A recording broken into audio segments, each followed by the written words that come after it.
debate is an important element of progress. Acting in secret and without proper accountability, and because they always get things wrong, we can reliably expect that there are going to be more scandals come out of this.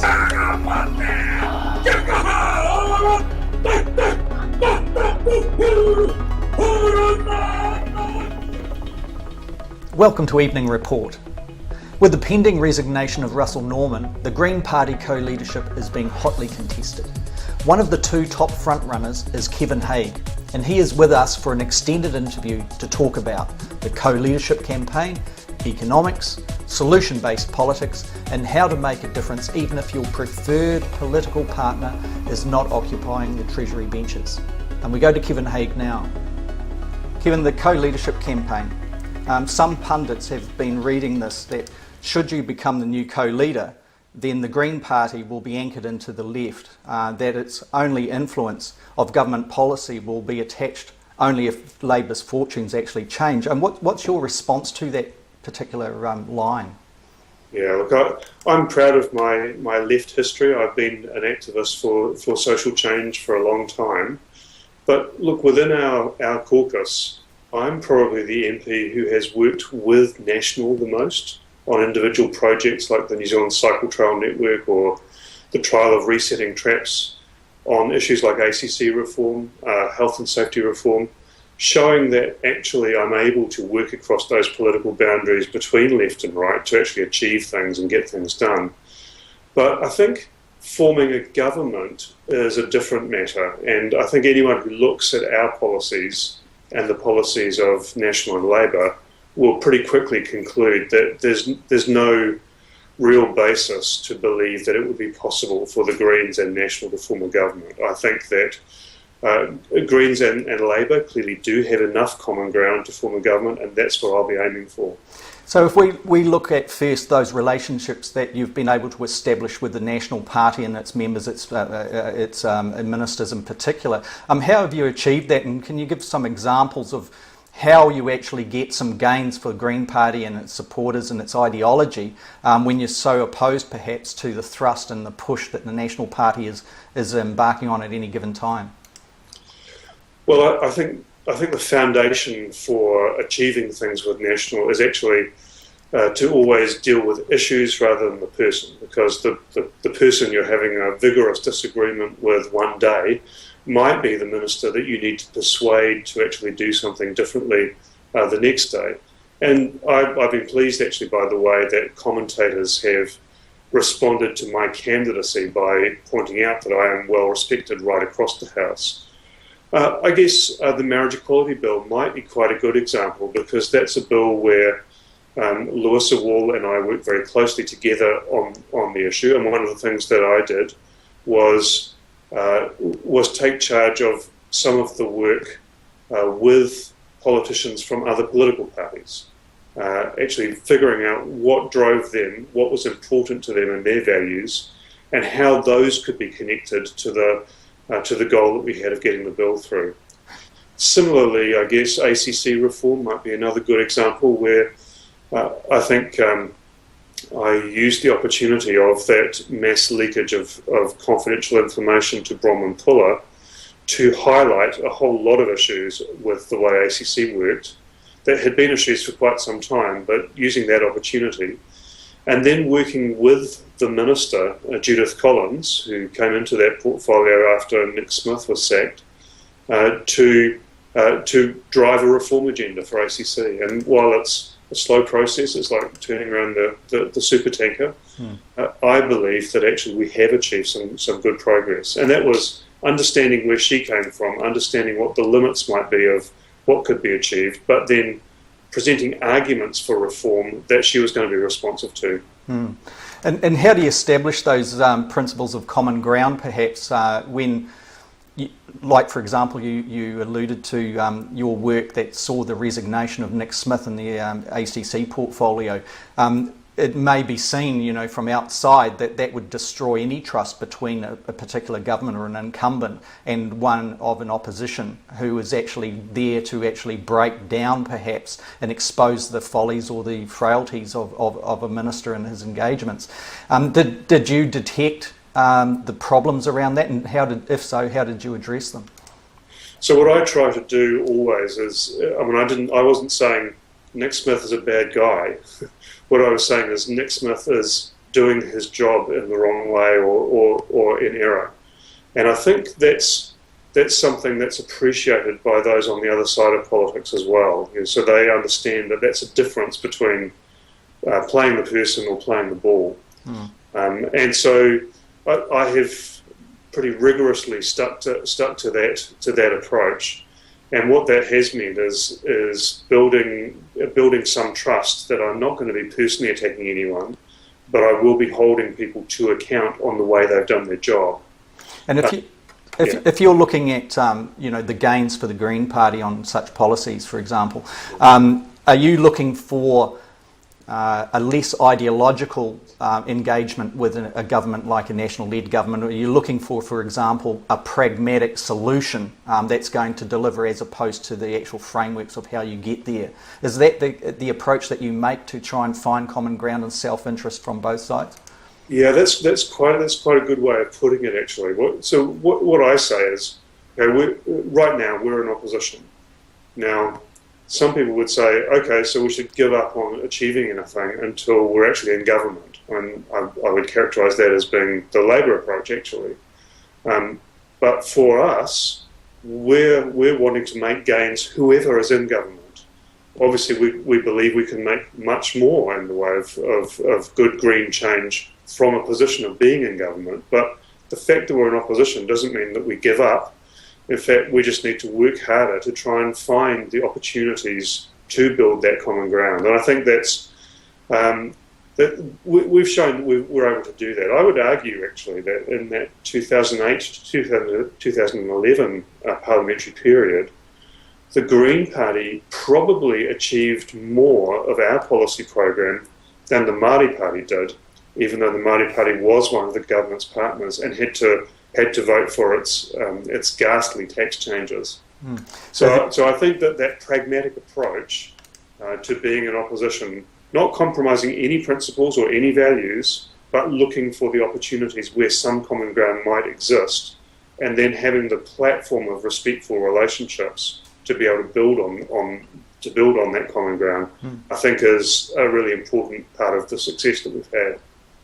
So if we look at your natural potential coalition partner being the Labour Party, it seemed as the last election was approaching, the Labour Party itself was warming to the idea for big ticket items, for example, the deep sea mining, where Labour was heading toward. It appeared on that issue to be not too much different to where National was potentially ceding government and public sentiment on the issue.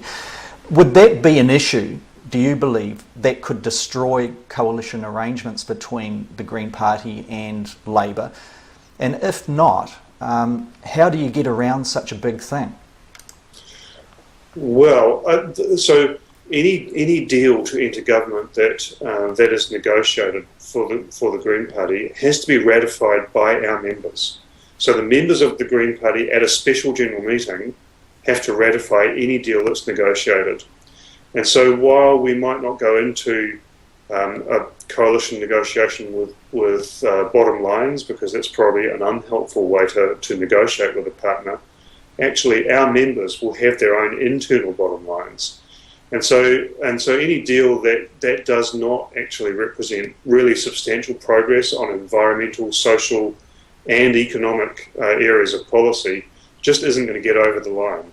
So Labour understands that. They know that they're going to have to make significant concessions to us to be able to negotiate an agreement that will see an enduring government be possible. I think one of the things that voters need to see is that differences of opinion between coalition partners won't derail the potential government.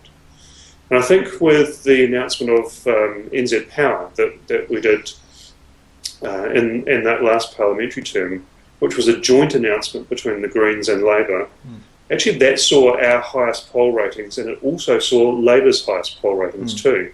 Actually, it also saw the buy-in in part by degrees of New Zealand First and others as well, didn't it? yeah, exactly. Because what voters at that point saw was that there was a viable alternative government just starting to take shape. And so that, first of all, said it's not a zero-sum game, that if we do better, then Labour will do worse and vice versa. Actually, there's a whole pool of voters that's available to us if we can show them that together we can form a mature and functional government. You know, and that if is obviously a big one. If you looked at the last election as an example, you could see John Key seeding into his lines all the time, strong, stable government. Now, clearly, that mantra was not by chance. Clearly, the polling, the quantitative and qualitative polling was suggesting that that was a winner if he was able to suggest that the big, broad tent National Party was able to demonstrate stability. When you looked across the line at the opposition bench, the opposition parties, it was very difficult to get a sense, perhaps, of strong, stable, potential alternative government in the waiting.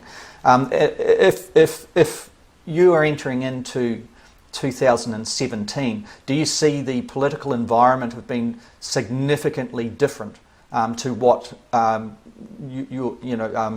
Ture and Russel Norman faced in the last election? Well, I think it'll be different, quantitatively different, but not qualitatively. So John Key will still run that attack line if we have not neutralised it. And the only way to neutralise it, actually, is for Labour and the Green Party and potentially other parties to work together in advance of the election so that voters can see that we have the potential to form a strong, viable government. Well, let's look at that. Like, one of the things that I've observed for a long time is you look across the ditch to Australia and you look at what the right has done there. For example, the Liberals and the Nationals. And the Nationals obviously is the one based and cemented down in the rural sectors of Australia. The Liberals more an urban base and economic base. But there's the pre-election coalition. There's an understanding that a vote for either of those parties is for the coalition, potential coalition government after the election. Is that something that you believe has merit from the point of view of Labour and the Greens here? You put the position on the left-right out of the way, that what is obviously successful for the right in Australia, can you see that kind of idea being exported here? And if so, how is it achieved and what are the stumbling blocks between achieving that, toward achieving it? Yeah, look, I think that is an approach that's certainly worth exploring, and it's one that we did pitch to Labour in that last parliamentary term, and unfortunately David Cunliffe said no. Now, I think you've heard from Labour subsequent to the election that they understand that they made a mistake in saying no, and so what I would like to be able to do, following election as our co-leader, I hope, is to open negotiation with Labour to actually start building exactly that kind of government in waiting that voters want to see and voters will respond positively to. I mean, the obstacles will be Labour being torn about whether that will damage its fortunes. I think the evidence is pretty clear that it will not, that forming that sort of relationship with us is in Labour's short-term interest, but also its long-term interest, because they, I'm sure, are interested in enduring government that lasts beyond the first term. So that's one of the obstacles, and I think the other significant obstacle is how do we deal with issues of policy difference. And clearly, there are issues like deep-sea oil drilling, where Stuart Nash's view is indistinguishable from National's view about deep-sea oil drilling. And that is total anathema to where the Green Party comes from. We're opposed to deep-sea oil drilling. So what we need to do is to figure out what all of those areas are of major policy difference, and then speak very clearly to voters about what that difference is, how we will manage that difference, and we'll know that through having negotiated with them. Well, let's take it back into the Green Party sphere again, and there's been this mantra going around Green Party circles for some time now, and even a movement built around it potentially.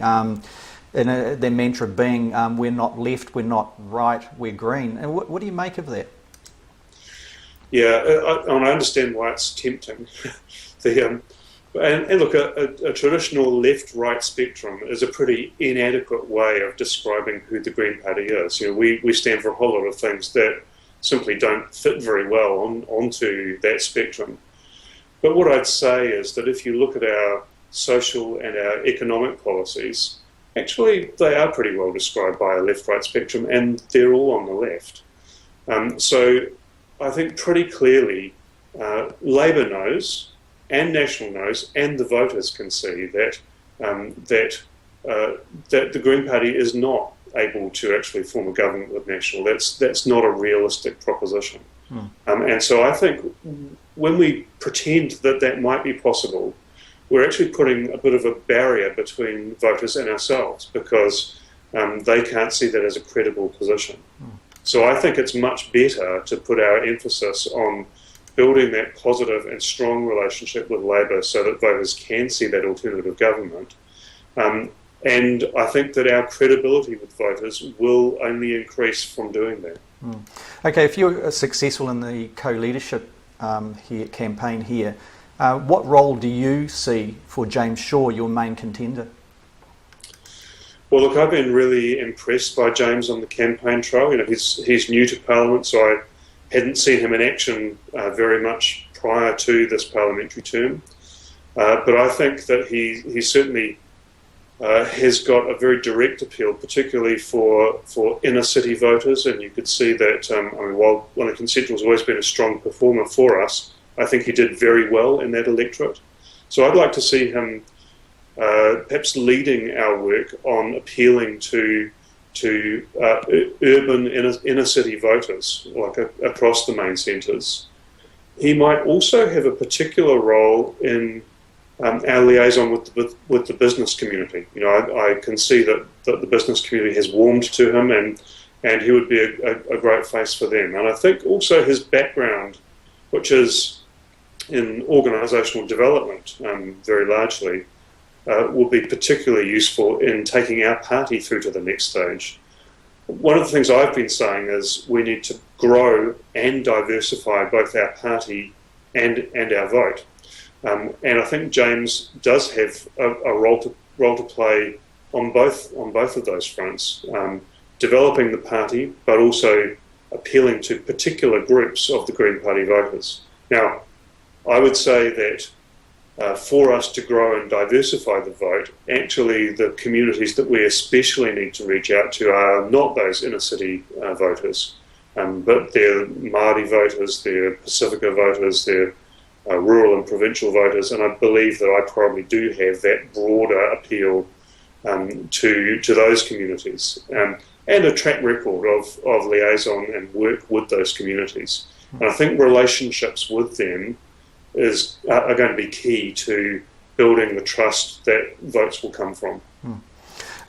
If we look at that, a lot of James Shaw's appeal has been debate around the appearance of strength and his understanding of the economy and things like that. So let's dig down into the economy, perhaps. And the budget is going to be read on Thursday. It's expected the national-led government will fail to meet its surplus target. What's your take on the situation in a real sense?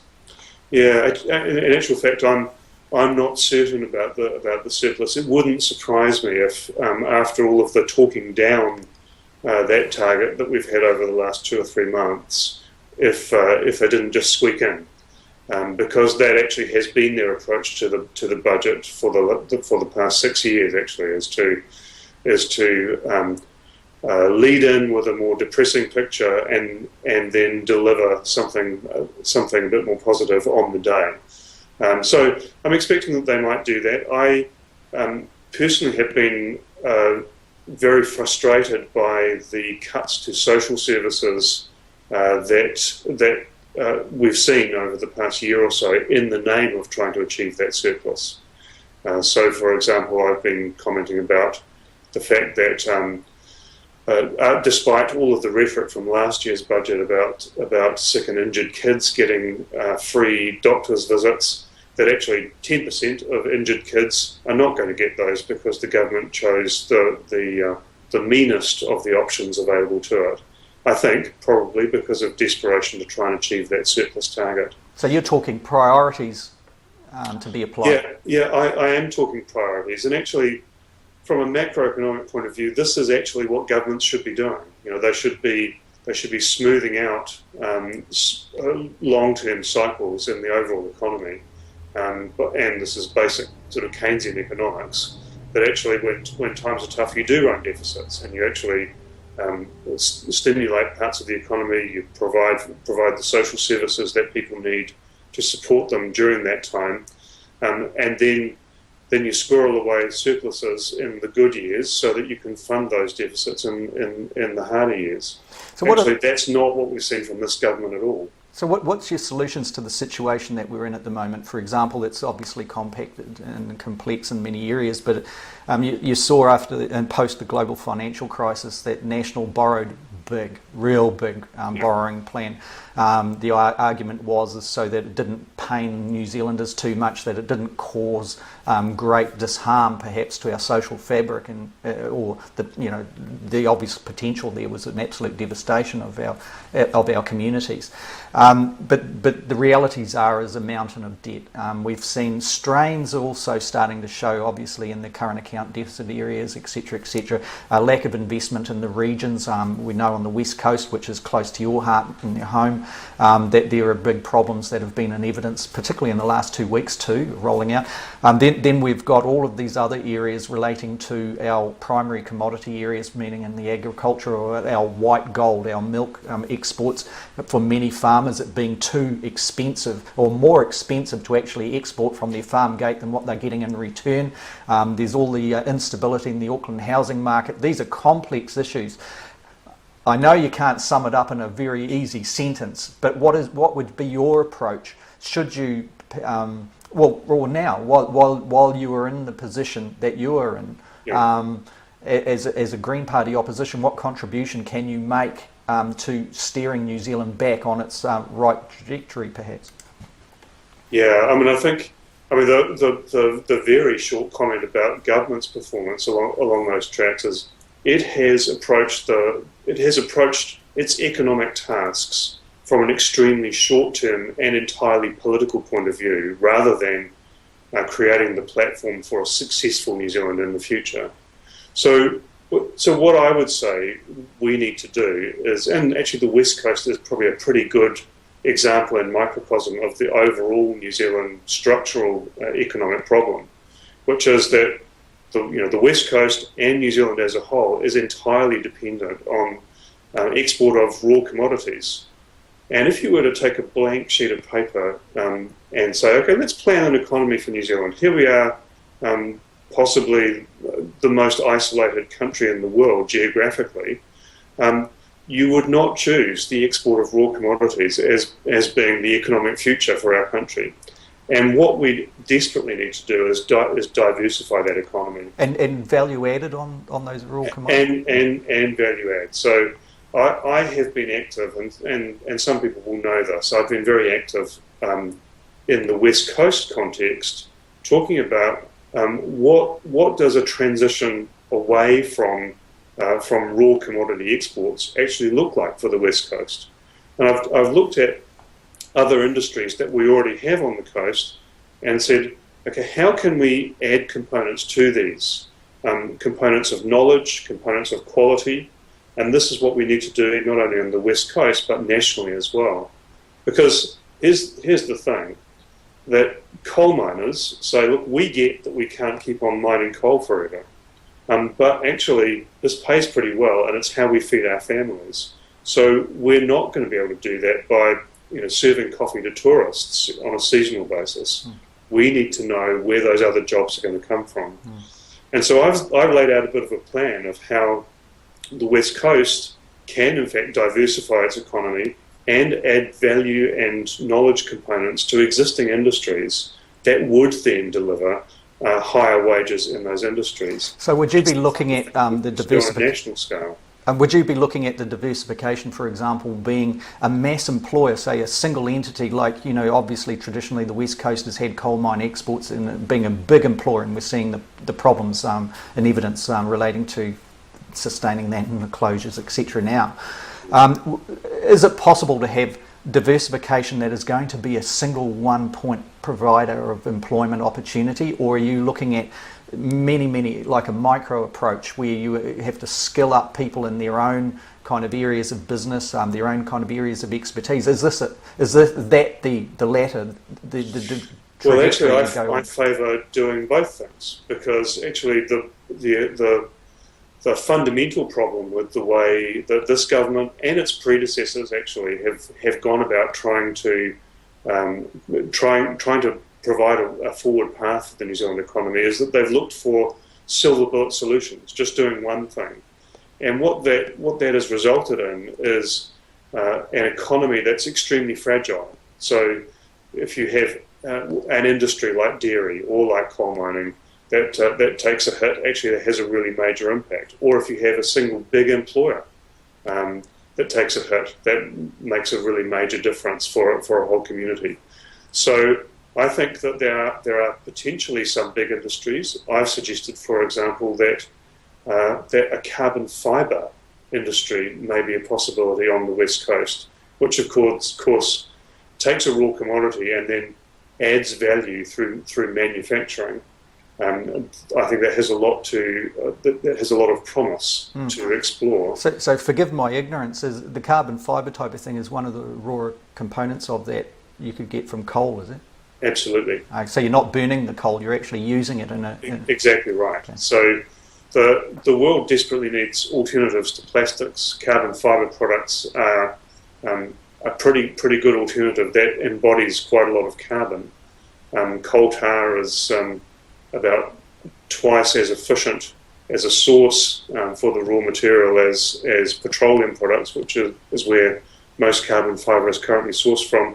So I'm not an expert in this area, but it just seems to me that just a little bit of creative thinking, you start generating some possible solutions that are worth exploring. And solutions that aren't a mower moment, perhaps, like we saw in the last election. If we're looking back into other regional things, like clearly the impact of a lack of regional development, lack of regional opportunity has its impact on the whole economy of New Zealand, just like the Auckland housing crisis. If we were looking at that at the moment, I guess anybody, pragmatic, ideological or whatever, if they're looking at it from a common sense point of view, you can see that the market is actually not delivering solutions to the Auckland problem here. It's actually contributing to the problem, and it would be fair to say from, once again, a common sense point of view, it's the biggest risk in that if the market does adjust in a sudden downturn in the values, then it's going to be disastrous. What approach do you advocate the government should do right now to actually address this both supply and demand problem in Auckland?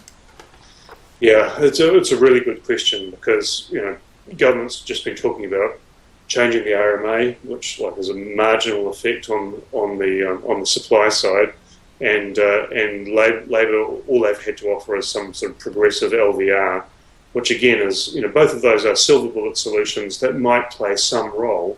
But actually what the Reserve Bank was crying out for, and what the Greens stand for, is a comprehensive suite of solutions. So we stand for capital gains tax, we stand for restrictions on ownership of land and housing from non-resident foreigners. We stand for a regional development strategy that actually moves jobs to where there are plenty of houses, actually solving two problems at the same time. We stand for medium density housing along public transport corridors in Auckland, which the Auckland City Council is pretty keen on too. And I think that there probably are some other macroprudential tools that we could explore with the Reserve Bank. We've just seen some changes from them in the past few days.